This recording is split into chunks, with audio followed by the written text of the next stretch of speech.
Sin peros. Un momento de compartir, aprender y disfrutar.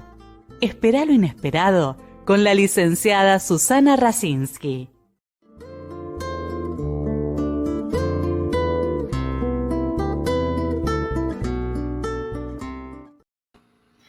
Muy buenas noches. Hoy tengo el agrado de contar con un invitado de Brasil, de San Pablo, un estudioso, un escritor, un pintor. La verdad que no sé cómo hace, recién lo comentábamos, para estar tan activo y además, por supuesto, en la práctica del consultorio. Y nos trae un tema muy actual, que es la importancia de la presencia en la práctica analítica. ¿Qué es lo que nos pasa después de todo lo que nos pasó con la pandemia? Bienvenido, Claudio Castelo Filó.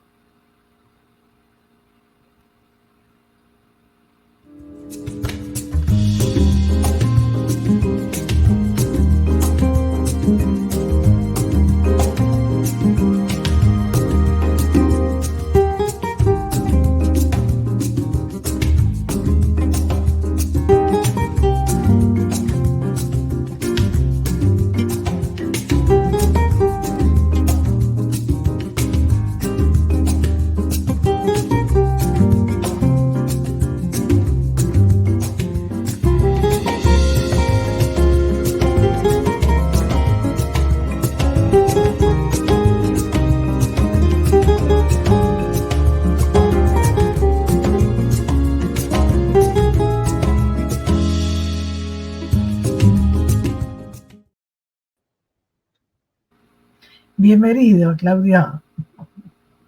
Buenas noches a todos. Eu vou fazer esforço para falar despacito, porque mi español es muy precario. Sí, pero Claudio hizo un esfuerzo y mandó el trabajo en portugués y después lo mandó en castellano.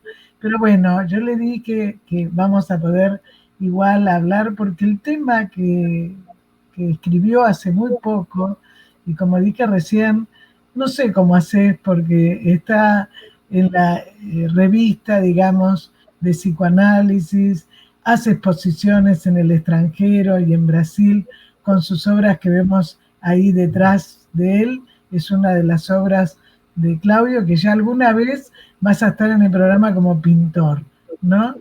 Porque hace cosas muy bellas, sobre todo que le das mucho color, mucha tonalidad, muchas figuras humanas, mucho movimiento, ¿no?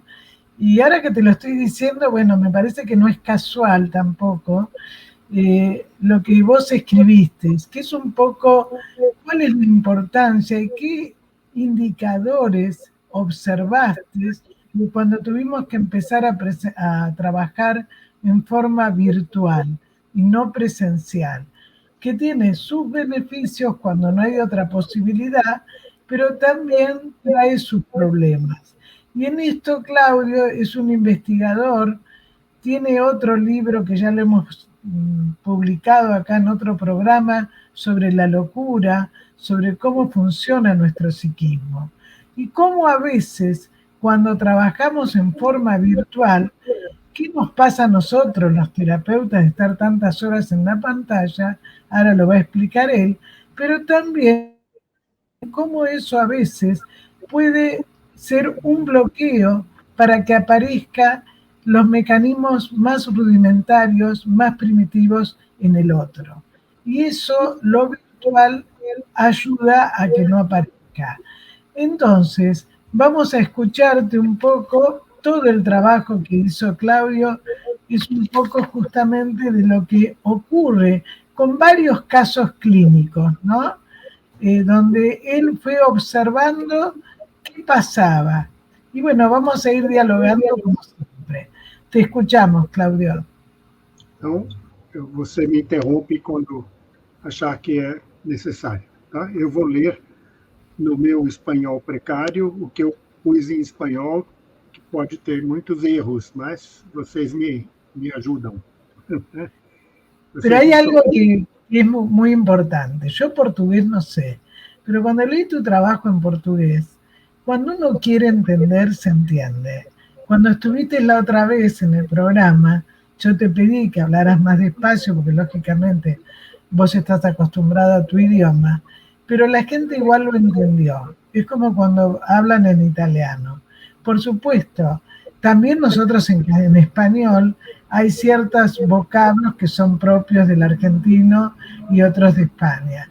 Entonces, lo importante es el deseo que la gente quiere ver y escuchar. ¿Cuáles son tus observaciones en la clínica? Porque Claudio Neso hace mucho hincapié en lo que nos pasa realmente y lo va uniendo con la teoría, y entre ellos con un autor que coincidimos con él, que es Wilfred Bion, ¿no? Entonces, te escuchamos. ¿Qué fue lo que vos observaste? Empezá a leer si querés. Vou começar a ler, ok? Encontros reales e virtuales. O paciente entra em la oficina e se va ao sofá de uma maneira muito peculiar. Han passado umas semanas desde que he estado observando esta forma de mover-se. A diferença de lo que praticamente todos os demás se acuestam, que é sentar-se en el medio del sofá e luego hacer un semicírculo para poner los pies en la dirección del borde opuesto a la almohada y estirar el torso para apoyar la cabeza contra la almohada. Ella va al final del mueble, frente a la cabecera, se sienta allí con los pies en el suelo, los recoge, se acuesta con la barriga hacia arriba y procede a gatear, impulsándose con los brazos y las manos, hasta que su cabeza llega a la almohada. Algo mucho más laborioso y costoso. Le llamo la atención sobre esta forma de acostarse y le pregunto si era como suele hacer cuando está en su cama y no es como lo hace en su casa. Bueno, cuando leía, discúlpame Claudio, cuando leía esta parte de tu trabajo, me hizo acordar a una paciente que se acostaba al revés en el diván, mirándome para mí. Y un día estaba muy incómoda, por eso la importancia que dice Claudio. Cómo entra, cómo se acuesta, ¿no? Vamos a ver por qué para nosotros es importante. No solo para nosotros, para el paciente. Entonces esta chica me dice, me siento muy mal, tengo muchos gases. ¿Y a qué te hace acordar esta posición? Esta postura que no era la usual. Bueno, ahí empezó a hablar de un abuso sexual cuando tuvo de pequeña. Por eso qué importante que es el poder mirar nosotros el cuerpo del otro, pero también cómo nos miran a nosotros. Continúa, por favor. Le pregunto que a hizo gatearse en mi sofá. Ella dice que no lo sabe, pero solo puede hacerlo de esa manera en la oficina.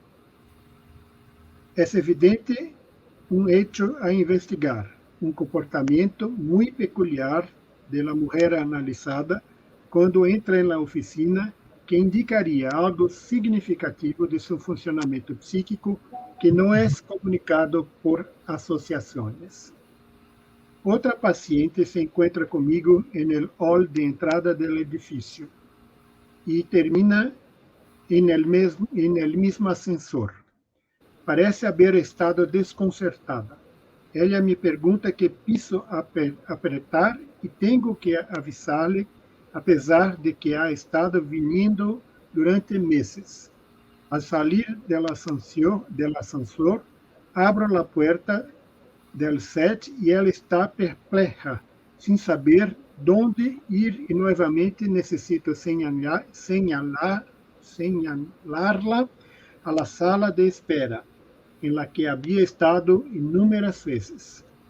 Quando finalmente la llamo e se acuesta, le digo que parecia que algo muito perturbador parecia haberle sucedido quando me encontrou fora da sala de análisis, onde sempre me vê. E a partir de aí começa nossa conversação.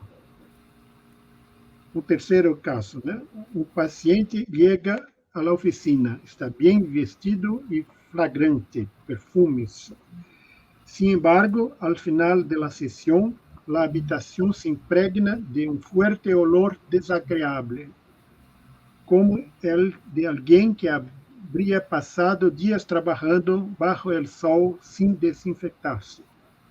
¿Qué pasa? En los hospitales psiquiátricos se conoce el olor del paciente esquizofrénico. No quiero decir que este es necesariamente el olor del paciente, pero es un olor muy atroz. Aparentemente, sus asociaciones no trajeron nada demasiado fuera del contacto, pero el olor que permanecía en la habitación es evidencia de algo primordial y en desacuerdo con el habla inodora. Fíjate que esto que tú dices me hiciste acordar también. Ustedes saben que en el programa siempre hacemos asociación libre. Sí. Una vez un paciente me dice, ¿seguís usando el mismo perfume? O sea, a ver, esto que nosotros sabemos, la importancia de los olores, de las percepciones desde niño, que después son tapadas con defensas, ¿no? Por eso también Claudio dice cómo se ha tapado todo esto con lo virtual, que ahora después va a explicar. Continúa, por favor, Claudio. En 1962, en la introducción del Aprender de la Experiencia, Bion menciona el peculiar caminar de un paciente, que propone ser una función de la envidia y rivalidad del paciente en relación con una niña y su pareja. Una niña, una mujer y su pareja. Otra paciente entra en la oficina, ahora mi paciente. Pasa junto a la puerta que le abrí y tengo la impresión de que no me ve. Se acuesta y se queja intensa y violentamente de sus compañeros de trabajo y de casi todo lo que le están haciendo. Después de varios minutos, tengo la impresión de que no habla de personas ausentes, sino que todas están presentes y casi me veo obligado a palpitar sobre este o aquel evento, como si los presenciara. Considero que la paciente está alucinando toda la situación y que también estoy invitado a alucinar juntos y entrar en la pelea a la que ella se refiere. Le digo que parecía que no me había visto cuando entró en la habitación y que tal vez en ese momento no había llegado a mi oficina. O si lo hubiera hecho, que había entrado con una multitud de personas que me llevaron a observar, posiblemente para que no la viera a ella ni a sus dificultades. Ella no parece entender lo que dije y vuelve a quejarse de sus colegas y señalar sus faltas y fechorías. Sin embargo, después de unos minutos, se detiene, hace una mueca de asombro y exclama desconcertada: ¿Cómo está iluminada esta habitación? ¿Siempre ha sido así? ¿Cómo entra el sol aquí? A continuación, hago el siguiente comentario. Tengo la impresión de que es la primera vez que ve mi oficina. Esto que dice Claudio pasa muchísimas veces, que gente que viene mucho tiempo al consultorio no ve ciertos detalles, ciertas cosas del consultorio. O a veces, cuando nos hemos conocido virtualmente y ahora vienen presencialmente, el otro día un paciente me dice, este era el fondo que yo veía. Esta cosa de reconocer algo parecido a lo que había. ¿Cómo influye esto en el funcionamiento psíquico del otro, ¿no?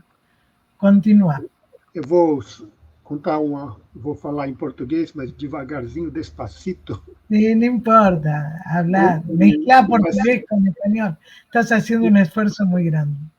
Um paciente que veio quando eu voltei, quando a atender presencialmente, veio a primeira vez e ele ficou muito impactado porque ele tinha uma fantasia de como era o meu consultório. E ele disse: nossa, eu imaginei que era muito maior, que era repleto de obras de arte e que aqui não tem, eu vou completar a história para você ver a questão. Não tem pinturas e é tão apertado aqui, eu estou me sentindo tão apertado, tão esquisito, tão perturbador, como é pequeno aqui, né? E aí ele foi embora, só que a minha sala é uma sala grande e tem muitos quadros nas paredes que ele não viu, né? No dia seguinte que ele veio pela segunda vez, ele ficou perplexo. Ele disse: onde eu estava ontem? Porque ontem a parede, eu esticava meu braço, parecia que eu podia tocá-la. Hoje, nem se eu der 3 passos, eu chego na parede. É certo? E é um lugar completamente diferente daquele que eu vim ontem. Então, teve um impacto dele chegar pela primeira vez presencialmente, na qual ele teve uma experiência de opressão muito grande, provavelmente pela primeira vez que ele me encontrou presencialmente, ele teve uma experiência de muita opressão psicológica, né? E no dia seguinte, que aquilo não estava mais, ele pôde enxergar a sala, que era a que eu compartilhava na observação com ele. A sala que ele estava antes não era a mesma em que eu estava, na primeira vez que ele veio presencialmente. Es que lo que dices es, bueno, para la audiencia, para entenderlo mejor a Claudia, ¿no? Un paciente que lo había conocido, como tantos hemos conocido virtualmente, cuando va la primera vez le parecía muy chico en relación a lo que creía que era. Cuando va la segunda vez ya lo ve más grande. Bueno, estas impresiones que tiene que ver cómo uno siente al otro. Además también si lo que imaginaba como es el otro es así o no. Si es la voz así, si es la altura así, si cómo se siente, ¿no? Es decir, todas estas sensaciones que cómo hacemos, que ahora viene la otra parte de Claudio, cómo esto lo podemos hacer con la tela, con la pantalla, que también a nosotros nos cansa, lo va a decir. Y en el ejemplo que puso Claudio, ¿no? También no es solo para el paciente, también para nosotros, donde por ahí nosotros nos imaginamos un montón de cosas, pero no es lo mismo, que también lo desarrolla en el artículo, cuando hay interrupciones del otro lado, que entran las mascotas, que entra el marido, que entra el hermano, ¿no? Que nos pueden grabar. Es decir, hay gente que ha tenido la sesión dentro del auto o arriba de una moto porque no podía, en fin, ¿no? O situaciones que me hiciste acordar mucho cuando leí el artículo de una paciente que va acá en Buenos Aires por la Panamericana y yo le suspendí la sesión porque le dije, no podés manejar en una autopista que tiene sus complicaciones. Hablar de cosas que por ahí pueden hacerla sentir bien o mal, pero digamos, el momento de distracción puede tener un choque. El otro día una persona, otra paciente, que llegaba a la casa y me dice, espera porque escucho ruidos, no sé si me van a asaltar. Bueno, estas situaciones que se viven hoy en la Argentina, hay que tenerlas en cuenta en el contexto, porque todo eso influye, por supuesto, ¿no? Pero bueno, seguimos hablando con Claudio, que nos va a contar un poco si es que él ve en la forma presencial se puede hacer con la pantalla. Continuo. Como é possível estar al tanto de situações como estas através de uma pantalla? Forçado por las circunstâncias dramáticas e mortais, também comecei a fazer a totalidade de mis citas em linha hasta que recebi a terceira dose de la vacuna COVID. E os pacientes foram igualmente vacunados. Alguns tinham a enfermidade e se recuperaram. Alguns obtiveram algumas sequelas com a pérdida do olfato e do gusto. Com a exceção de las personas que vivem em cidades mais distantes, retomei todas as assistências em persona, mantendo alguns cuidados básicos, como o uso obrigatório de mascarilhas, agora não mais. No começo, sim. Ventanas abertas, maior distanciamento entre mi sillón e o sofá, lâminas de papel como as que se usam em camilhas de consultórios médicos, cambiadas a cada paciente, e um bom rocío de álcool em gel cada vez que o paciente sai da habitação.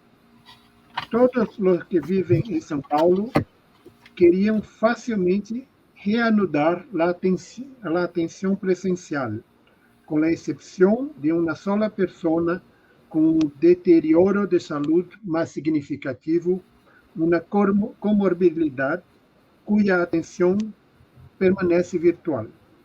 Todos se sentiram muito contentos de reanudar o contato real e eu também. He encontrado em minha experiência, que me parece corresponder a la de muitos colegas, que o serviço em linha resulta ser muito mais agotador que a experiência cara a cara. Al final de los primeiros dias, sempre me encontrava exausto, nos primeiros dias da pandemia, e trabalho com a pantalla. Apesar de ter que sair de casa e viajar à oficina e venir, um total de 4 desplazamentos diários, minha disposição física e para a tarefa é significativamente maior. Durante o apogeu, Susana me falava da situação na Argentina, com a crise econômica e a violência nas calles, que muitas pessoas não querem. No quieren volver presencial. Em Brasil não é muito diferente, mas eu creio que a crise em Argentina, neste momento, é muito mais séria do que acá. Mas, de qualquer maneira, pelas calles de São Paulo, é sempre bueno estar esperto. E eu caminho hasta minha oficina, não uso o coche.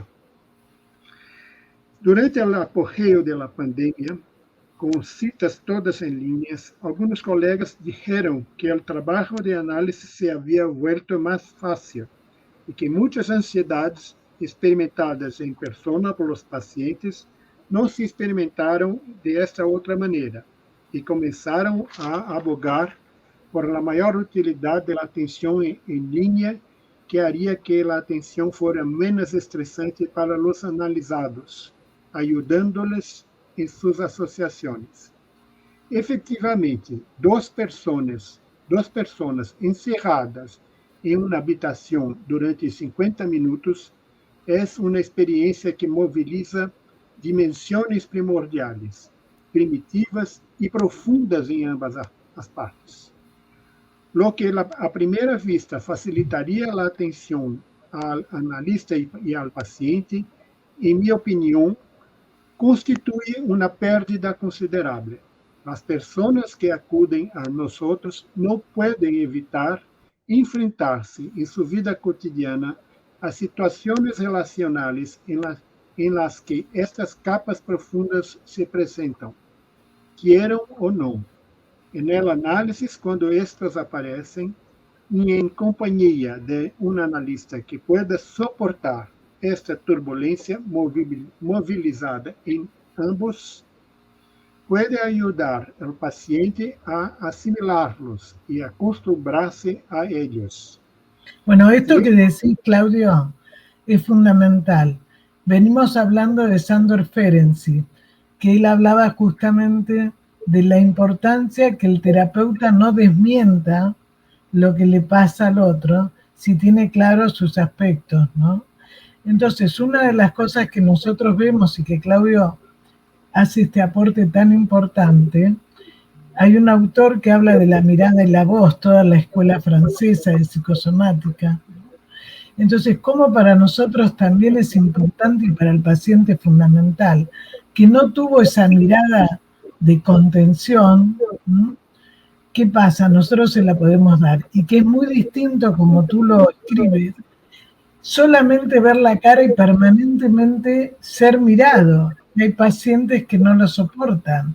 Esto ha pasado con los chicos en las escuelas, que ponían sin la cámara. Entonces hay un montón de elementos que se pierden con lo virtual, ¿no? E a distância com a pantalla é protetora. Personalmente, frente a frente, quando nos encontramos personalmente, há tumulto, uma turbulência. Totalmente. Pela presença de duas pessoas cerradas em uma oficina, toda uma dimensão primordial, persecutória, é inevitável. E com a pantalla à distância, tudo isso queda fora. Então,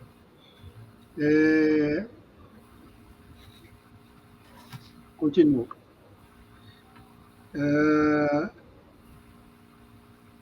Em análises, quando estas aparecem, e em companhia de um analista que pode suportar esta turbulência mobilizada em ambos, pode ajudar o paciente a assimilá-los e acostumbrar-se a eles. Se isto sucede, na medida em que se dá conta de eles e de lo que são capazes de mobilizar, pode chegar a ser capaz de pensar em sua validez.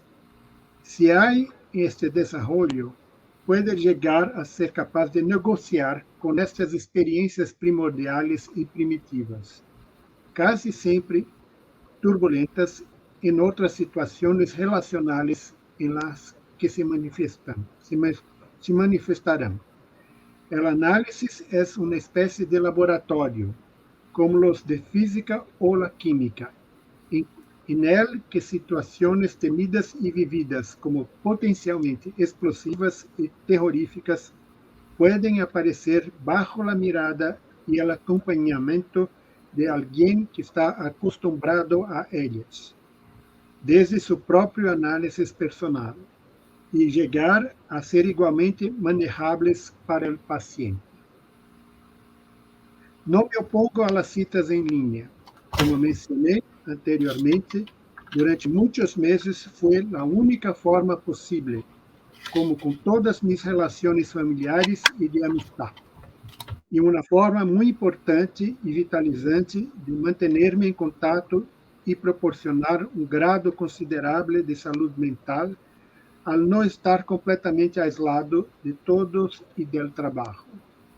Para mim, sin embargo, e me parece, há um grande número de colegas com os que me mantenho em contato, contrariamente à suposta facilidade, são extremamente agotadores, devido à necessidade de enfocar horas na pantalla e à dificuldade de manter a atenção de uma maneira similar à que existe em presença física do outro. Uno deve prestar atenção às sutilezas mínimas. Com as pessoas que se esforçam por mirar-nos de frente, também há um maior desgaste no trabalho, porque o sofá nos permite ocupar-nos de outras dimensões que se veem prejudicadas por el aspecto social que inevitavelmente se impõe em el ojo a ojo. Outra questão prática que afeta o trabalho é a necessidade de um esforço extra para manter a atenção no monitor e que não haja dispersão por parte do analista e também do paciente, da tarefa que nos ocupa. Alguns deles estavam por iniciativa própria e outros por sugerência minha, começaram a organizar suas habitações, oficinas, etc., em um simulacro de oficina psicoanalítica, acostados em suas camas ou sofás, como se estuvieran em mi sofá, colocando seus teléfonos celulares ou computadores para que pudiera vê-los desde o mesmo ângulo que los veria desde minha filha em la oficina. Isto, em parte, também nos ajudou a dirigir ao paciente a suas perguntas personais e distanciou del interesse em meu rosto, em las expressões que hago, del entorno em que me encontro, lo que necessariamente despierta a curiosidade do paciente. Sin embargo, não todos estavam em condições de hacerlo, ou não sempre. Também recordei de um episódio narrado por um colega que já analisava em linha uma pessoa que estava em outro estado antes da pandemia, outro estado de Brasil. Al contatar o paciente por Skype, se encontrou com ele medio desnudo, envuelto em uma toalha de banho, acostado em sua cama, comendo uvas, como um imperador romano esperando a um escravo sexual. Como seria atender ou não a um paciente que se apresentara assim em la consulta presencial? Há condições para isto? Esta é uma situação mais extrema do problema de ser o paciente quem decide qual é o set e não o analista. Em lo que respeita às questões de confidencialidade, creio que surgem questões que são as que mais preocupam. Nunca podemos saber que há ao outro lado da linha. Não somos nós quienes determinamos o entorno, senão o paciente. Isto implica situações potencialmente peligrosas.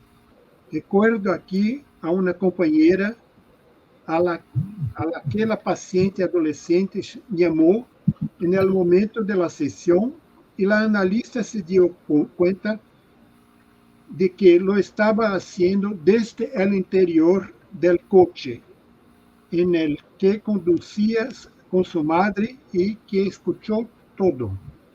A analista, consciente da questão ética involucrada, le dijo ao paciente que não podia reunir-se com ela em essas condições e que só quando se encontrava em uma situação de privacidade podiam falar.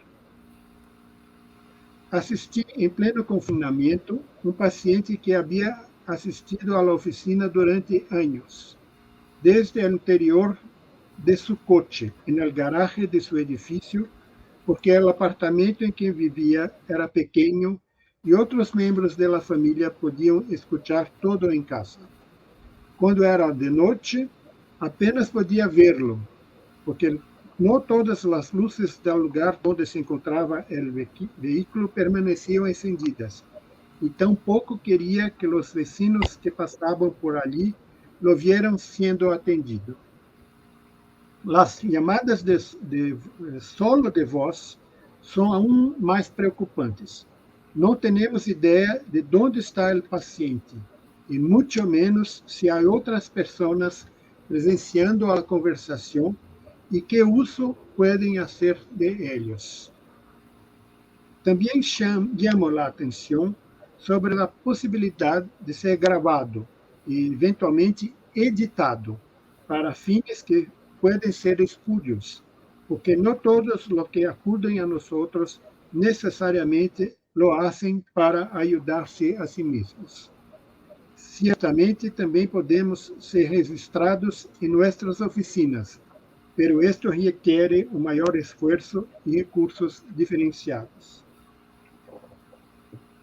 Em transformações, Bion habla de la importância de la O compartida por paciente e analista, es decir, el entorno, la oficina, el entorno estabelecido por el analista, el setting.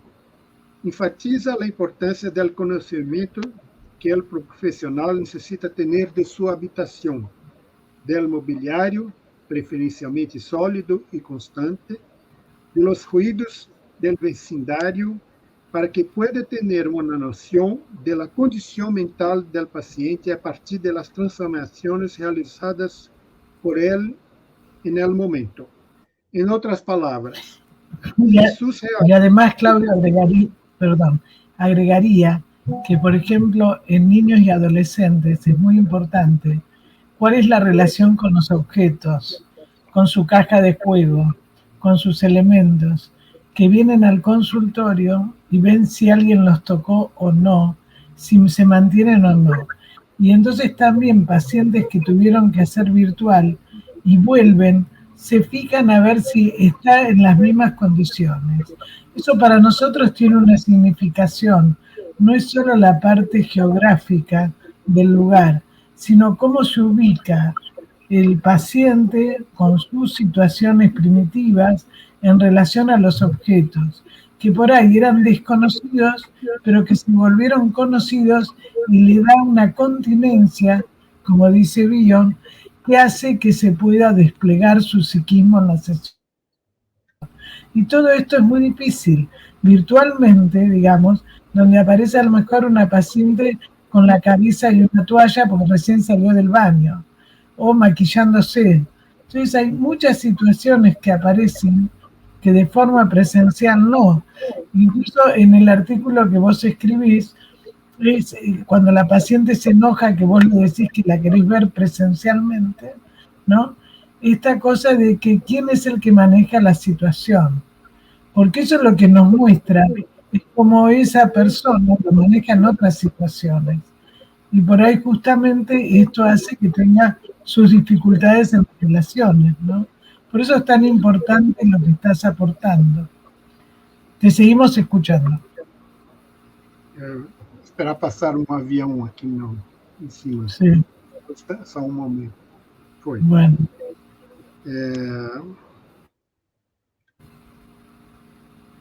Bio enfatiza a importância do conhecimento do profissional, que o profissional necessita ter de sua habitação, do mobiliário, preferivelmente sólido e constante, de los ruídos del vecindario, para que pueda tener una noción de la condición mental del paciente a partir de las transformaciones realizadas por él en el momento.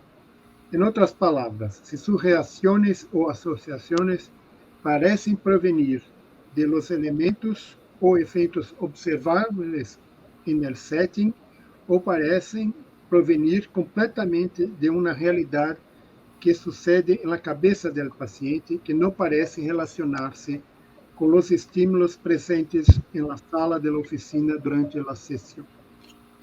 Si transformaciones en movimiento rígido, en el que la transferencia operaría según Freud y Klein, ya que sus reacciones estarían en conexión con elementos sensorialmente observables por el analista y el paciente. Lo ordinario de la habitación y lo que ocurre en ella, o en transformaciones proyectivas o en alucinaciones en las que las reacciones parecen surgir solamente de algo que sucede en la realidad psíquica del paciente. El estímulo no es observable por el analista, que tendrá que inferirlo de lo que se desarrolla. Sin la compartida de la oficina, esto se vuelve mucho más complicado. En el servicio online, sería importante que en los diferentes días de atención pudiera estar presente al menos un cierto conjunto de invariantes, como el entorno en que se sitúan el analista y el paciente y las condiciones en las que se presenta ante la cámara. Una paciente, a pesar de vivir en una casa grande, sintió que el único lugar onde tenía privacidad era el baño cerrado con llave en su habitación. Había subyacente una incomodidad de no solo tener su intimidad psíquica expuesta, mas también algo de su intimidad doméstica, que estaba expuesta. Lo que me causó cierta incomodidad.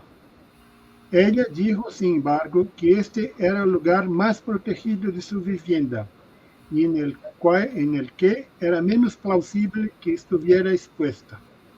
Sin embargo, una y otra vez fue interrumpida por demandas domésticas o solicitudes de sus hijos o esposo. El clima de inminente invasión del entorno que impregnaba nuestros servicios antes del regreso a la atención presencial era una constante.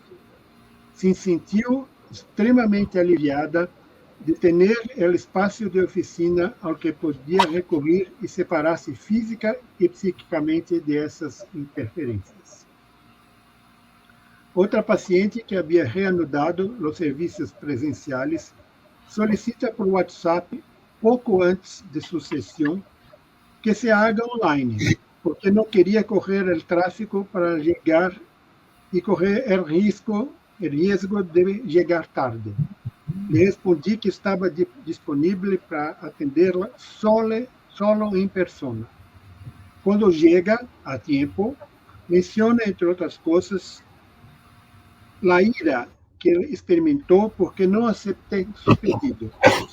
Entre mis comentários, dije que ela esperava ser tratada como uma princesa e que se sentia humilhada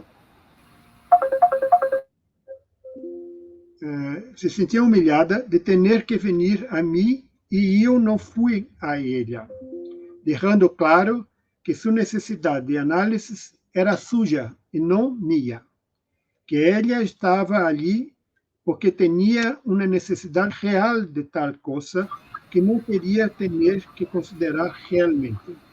Este esforço por acudir à oficina do analista, por buscar ao analista e ao análise, se difumina no serviço online em que o analista termina indo aonde está o paciente.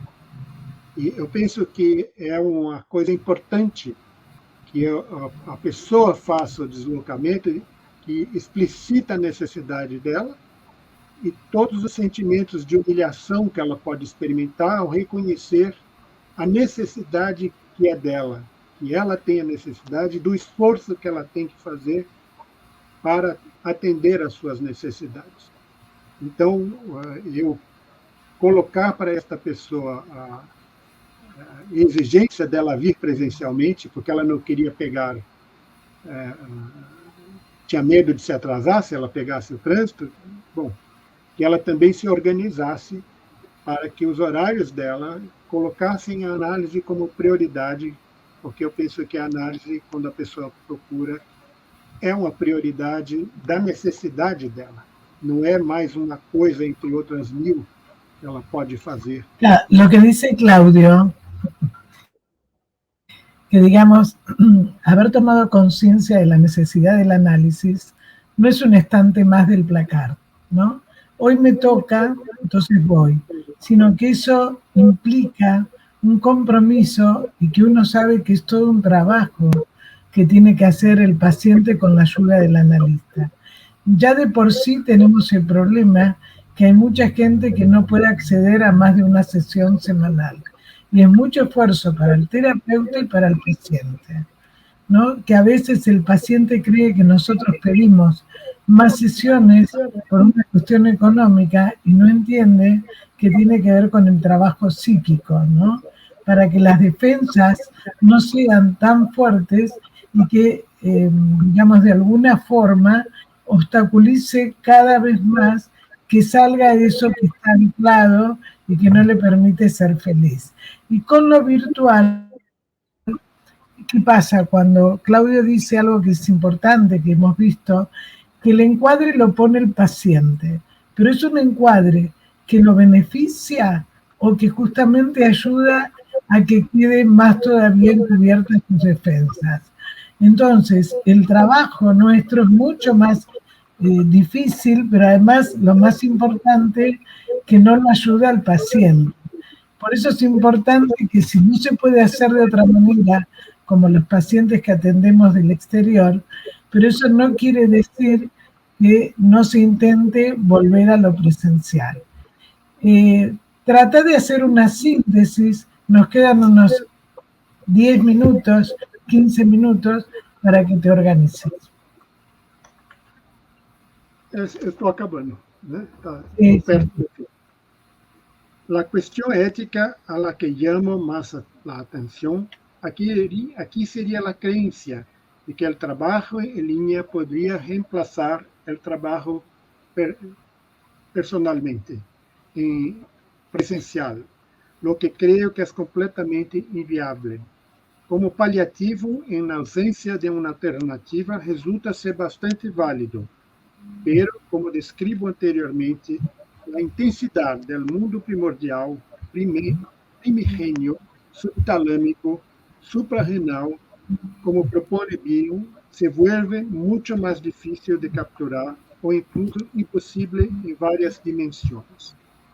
Hasta ahora no he mencionado otro factor de complicación: las frecuentes interrupciones de la comunicación, las correlaciones y distorsiones de la imagen y el sonido, y toda una serie de contratiempos como fallas de comunicación que a veces no regresan en medio a discursos importantes o crisis de angustias y llanto de los pacientes, que deben tolerarse en sus situaciones en las que el aislamiento social se ha vuelto imperativo, pero que constituyen un obstáculo adicional frente a tantas otras dificultades psíquicas inherentes al propio trabajo. La persona es en crisis del otro lado de la pantalla y ¡puf!, todo se apaga. E não é possível retornar ao atendimento. É bem assustador, né? Se não há opção, considero que é muito valioso poder recorrer a meios eletrônicos, tanto no trabalho como em las relações personais. Pero creio que não é possível confundir a qualidade de uma experiência presencial com a intermediada por um meio de comunicação. Qualquer que tenha familiares ou seres queridos que estén a grandes distâncias, sabe lo valioso que é ter os meios de comunicação de hoje. Pero nadie sente que pode reemplazar um encontro real com um ser querido com este tipo de comunicação virtual. Tão pronto os viajes pudieron reanudar-se, os vuelos pronto se llenaram de pessoas que iam a reunir-se com familiares e seres queridos. Com as redes sociais, quanto sexo, citas e paixões sucedem no mundo virtual.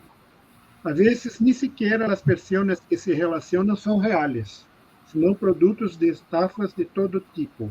E, por incrível que pareça, assombrosas quantidades de dinheiro ou outros recursos se transferem a contas de grandes amores que nunca aparecem, ou que sempre encontram ou sofrem um grande problema para poder cruzar oceanos e pedir mais dinheiro.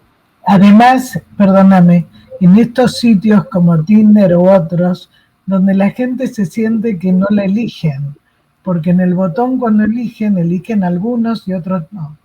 Entonces es toda una cuestión de azar, donde justamente la persona que muchas veces no se ha sentido elegida, se siente muy mal, y esto puede llevar a situaciones muy depresivas, hasta incluso a situaciones de suicidio, ¿no? Todo este tema de donde lo virtual pasa a ser más importante que lo presencial. E quantas grandes paixões não terminam a primeira vez que os amantes se encontram, já que lo que encontram pouco tem que ver com lo que se imagina através de uma pantalla. Ou incluso, se a imagem coincide, pode haver uma decepção devido ao olor ou um tipo de pele que não é compatível com a química do outro. Para terminar, recuerda uma película anterior à internet.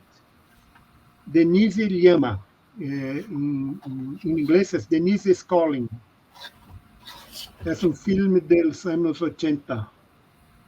Começa com uma festa frustrada, porque havia rezo de teléfonos, que as pessoas se falavam em rezos de teléfonos.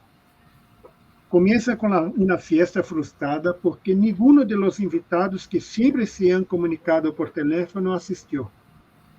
El dueño de la fiesta está tirando toda la comida preparada para la recepción a la basura. La gente no podía soportar el contacto real y presente. Las relaciones, si se pueden llamar así, só se toleraban en un mundo virtual. Un conocido me habló recientemente del metaverso propuesto por la compañía de Mark Zuckerberg. En él, las personas crearán avatares de sí mismos en los que, teniendo dinero real, el dinero es real, pueden pagar por tener en el mundo virtual todo lo que quieran. Se puede pagar los costos virtuales. Podrán comprar casas, ropa, coches, obras de arte, ir a restaurantes virtuales, fiestas virtuales, donde encontrarán los avatares de otras personas que también tendrán en este metaverso sus casas, ropa, obras de arte, etc., que solo existirán virtualmente, pero cuyo precio se pagará con recursos reales.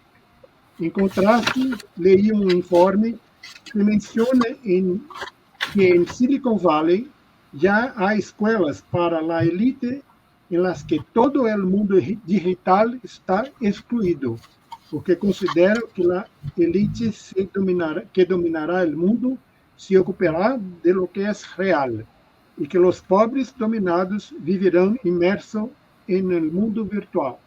Espantosamente, no nos aleja demasiado de lo que se propuso en películas como The Matrix. Cambiar un poco el ambiente para llegar al final de ese trabajo.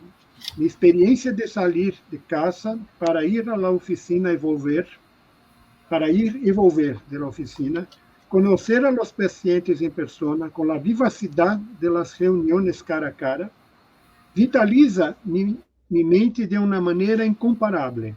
Es necesario tener el alma nutrida de encuentros reales para que permanezca sana.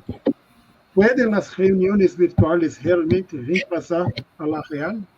E eu só termino aqui que eu tenho um filho, um hijo, que hoje está com 19 anos. E entre 16 e 17 ele ficou confinado em casa. E sem poder encontrar os amigos presencialmente. E eu penso que isso teve um impacto terrível sobre ele. Mesmo que passasse o dia todo no computador, foi um impacto muito grande. E que houve uma mudança de condição de saúde mental para ele na hora que ele pôde voltar a encontrar os amigos de verdade, encontrar as chicas e ir a festas e tudo mais. É uma outra história, é um outro tipo. Agora que quando havia há 2, 3 anos atrás, realmente uma outra coisa. Então era isso que eu tinha para dizer. No, pero además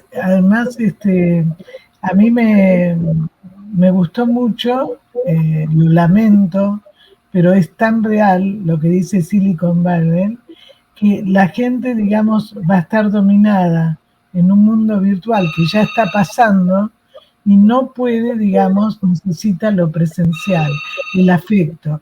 Fíjate que cuando vos pones el ejemplo de la cena que tira la comida, tuvimos, por ejemplo, acá una nena que atiende a un adolescente. Durante la pandemia la única conexión fue virtual. Y el padre me decía, yo no quiero eso, pero a ella le ayudó a no suicidarse. Pero cuando después se quisieron ver, muy pocos chicos pudieron acceder a lo presencial. No se animaban. Entonces, el tema es, ¿no es cierto?, como ahora con la inteligencia artificial, no la podemos negar. El tema es que no tape, ¿no es cierto?, lo subjetivo, porque cada vez las patologías son más graves, justamente cuando se anula lo singular y lo subjetivo.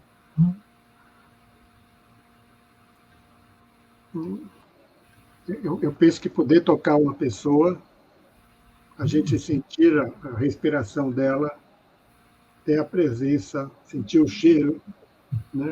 É outra coisa insubstituível, né?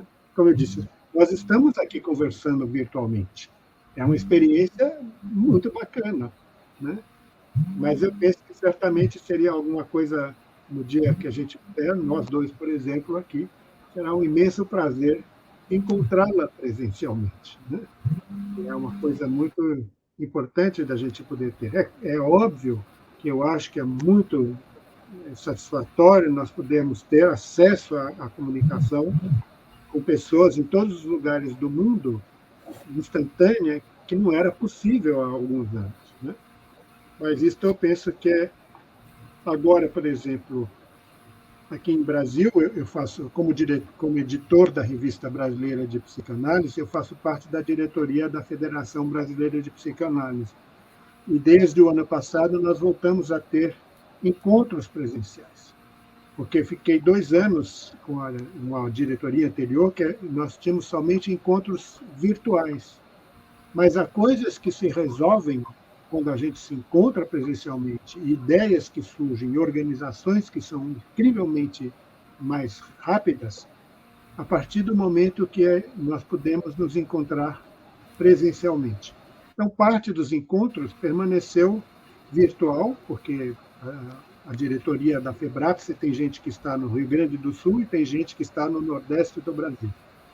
Mas, mesmo assim, uma vez por mês, nós temos tentado nos encontrar presencialmente, porque faz uma diferença enorme deste encontro para a própria articulação de ideias, desenvolvimento e conhecimento íntimo das pessoas, que ajuda ao crescimento da nossa atividade, até na organização de eventos, como congressos e encontros que a FEBRAPSE patrocina, né, ou a revista também.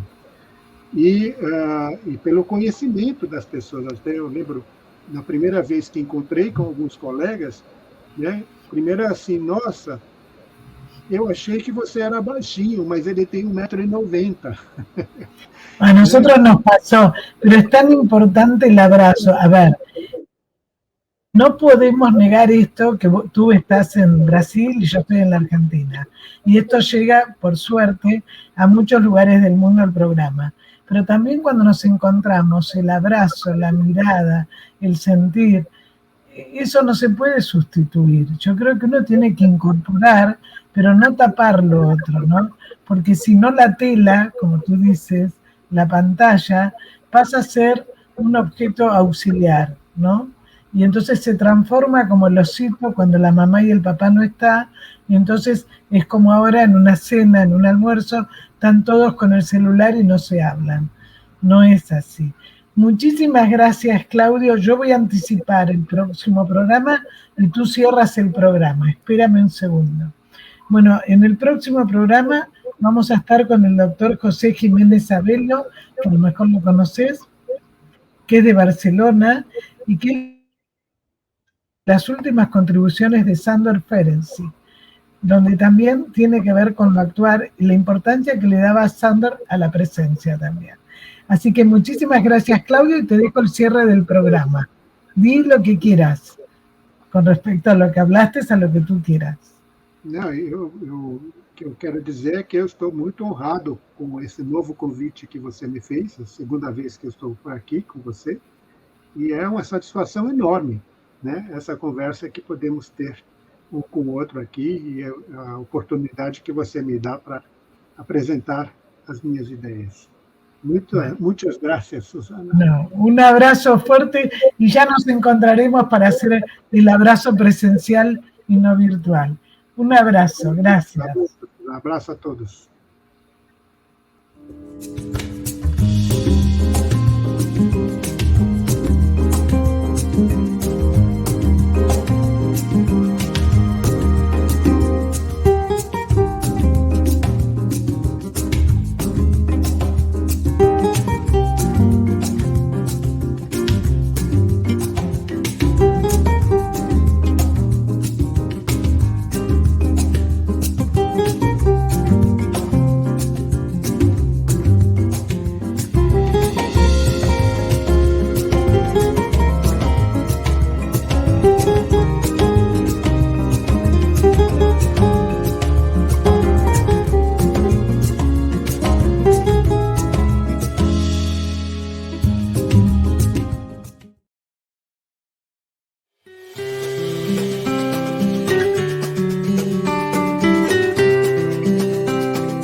peros.